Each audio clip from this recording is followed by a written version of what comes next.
जन विश्वास यात्रा के लिए भारतीय जनता पार्टी ने पूरी ताकत झोंक दी है। इस यात्रा के लिए खुद भाजपा अध्यक्ष जेपी नड्डा के अलावा 3 केंद्रीय मंत्री और 2 मुख्यमंत्रियों को मैदान में उतारा गया है। सिर्फ ये 6 दिग्गज ही मैदान में नहीं होंगे, बल्कि अगर जन विश्वास यात्रा के लिए देखें तो पूरी टीम की बात करें तो कुल 8 केंद्रीय मंत्री जो ग्राउंड पर दिखाई देंगे।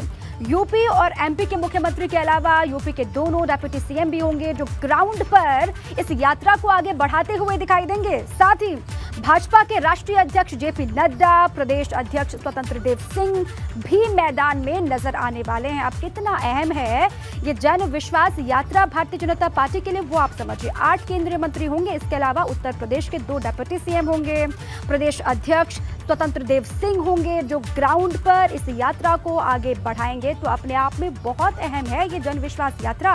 विश्वास जीतने की पूरी कोशिश की जाएगी। भाजपा के मिशन भूचाल की एक तस्वीर एबीपी गंगा आप तक पहुंचाता रहेगा। जिन 6 क्षेत्रों के लिए जन विश्वास यात्रा रवाना की जाएगी उन्हें कवर करने वाली टीम हमारे साथ इस वक्त जुड़ चुकी है। पश्चिमी क्षेत्र की जन विश्वास यात्रा पर जानकारी देने के लिए हमारे साथ है अविनाश तिवारी। ब्रज क्षेत्र में भाजपा की चुनावी यात्रा का अपडेट आप तक पहुंचाने के लिए हमारे साथ नितिन उपाध्याय हैं।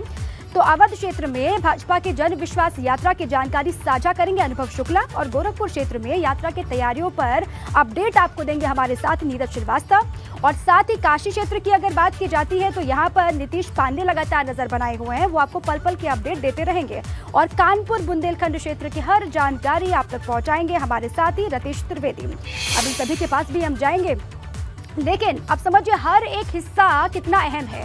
काशी क्षेत्र की यात्रा गाजीपुर से वो नीतीश पांडे आप तक पहुंचाएंगे, पश्चिमी क्षेत्र बिजनौर से अविनाश पांडे होंगे, और साथ अलग अलग हिस्सों में हमारे जो सहयोगी हैं वो लगातार मुस्तैदी के साथ जुटे हुए हैं, डटे हुए हैं। सुबह से ही आपको हर अपडेट हम पहुंचा रहे हैं।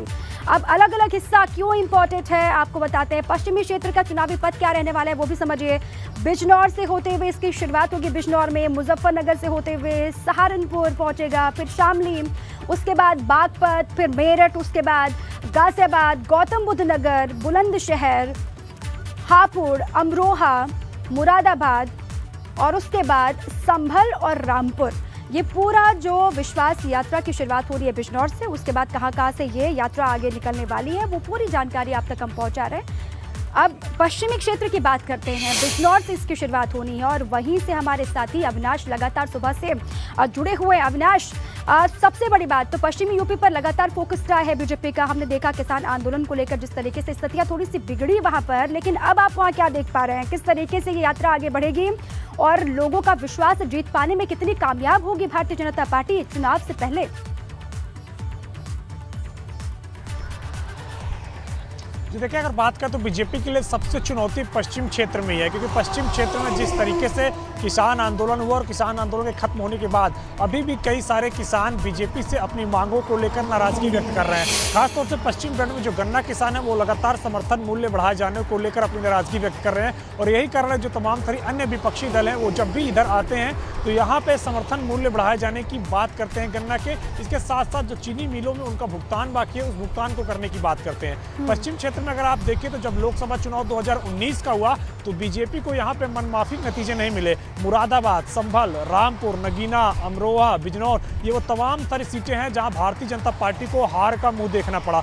बीजेपी का जो पश्चिम में विजय रथ था 2014 में, 2017 में, वो 2019 में कहीं ना कहीं रुकता हुआ दिखा लोकसभा चुनाव में, जब यहाँ की कई सारी सीटों पर सपा बसपा गठबंधन ने जीत हासिल की थी। और यही कारण है विपक्षियों को भी लगता है कि ये उनका मजबूत बेल्ट है किसान आंदोलन की वजह से। इसके साथ साथ जिस तरीके से 2019 में उनको नतीजे अर्जित हुए हैं, वही भारतीय जनता पार्टी लगातार कोशिश में है कि जिस तरीके से 2014 में उनको यहाँ पे मत मिला था, 2017 में जिस तरीके से यहाँ पे सीटें मिली थी, एक बार फिर से 2022 में उसी वोट परसेंटेज को हासिल करते हुए पुनः उन सीटों पर जीत हासिल की जा सके। और यही कारण है कि बीजेपी अपनी पूरी ताकत यहाँ पे झोंक रही है। पश्चिम क्षेत्र का अगर आप देखिए तो जो इंचार्ज बनाया गया है और जो पूरे बूथ मैनेजमेंट को देखेंगे वो इसकी बात यहाँ से करने वाले हैं। बीजेपी लगातार कोशिश कर रही है कि वहाँ पर उठे हुए जो किसान है उनको मना लिया जाए। विपक्ष भी अपनी पूरी कोशिश वहाँ पर कर रहा है जमीन मजबूत करने के लिए। बहुत आप रहिए अविनाश हमारे साथ, आपके पास फिर वापस आएंगे।